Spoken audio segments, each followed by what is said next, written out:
Everybody, what is going on? It's Jimmy here, back with another video. Today, my friends, we're going to be talking about the fact that the PlayStation 5 is struggling to output native 4K versus the Series X.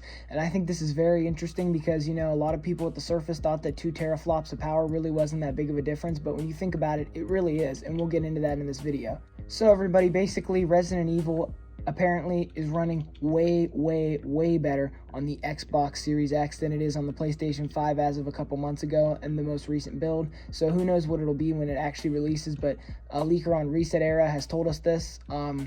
So basically, I find this very interesting in the sense of that a lot of people really didn't expect this. I did expect this because I know that it is a huge difference. 2 teraflops of power is a significant amount. If you think about it, a Switch is about equivalent to 1 teraflop, and think about it. So the Series X's 2 entire Nintendo Switch is more powerful than the PlayStation 5 console is. To me, that is a big difference.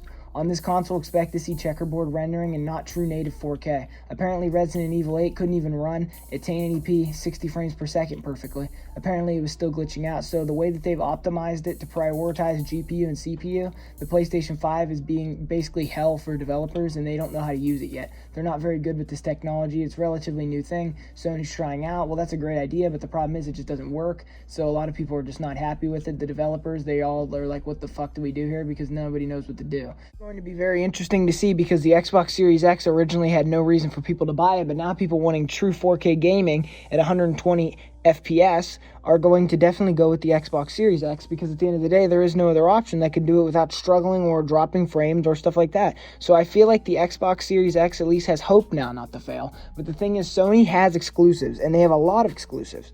They do, and they have a lot of good games. I mean, Spider-Man alone could probably sell 5 million PlayStation 5.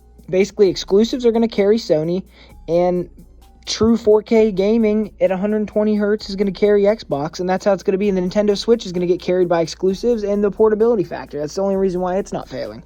I think Sony and Nintendo really ramp up their exclusives, and Xbox before really had no reason to buy it either. That's why the Xbox One failed, because there was really no incentive to buy it. Sony had way better exclusives, and the console ran better. But then when the PS4 Pro came out and the Xbox One X came out, then it got a little more interesting.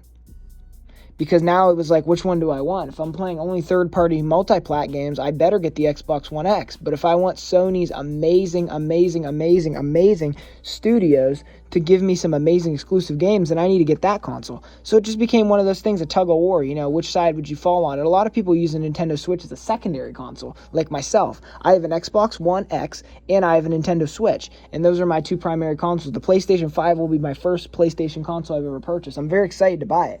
But this does kind of concern me in the sense of that this doesn't really feel like the future, Sony. I feel like you definitely need to be pushing it a little higher than that. Like, it should be able to easily run 4K. We should not have checkerboarding in 2020 on our consoles. We are not that far back in the past still. This should be running at native 4K. But anyways, this is my opinion on the subject, guys. If you have enjoyed this video, don't forget to leave a like, subscribe, and comment, and tell me if I'm wrong or if I'm right. I don't care. I'd love to have a discussion with you guys. Thank you guys for watching, and thank you for your support.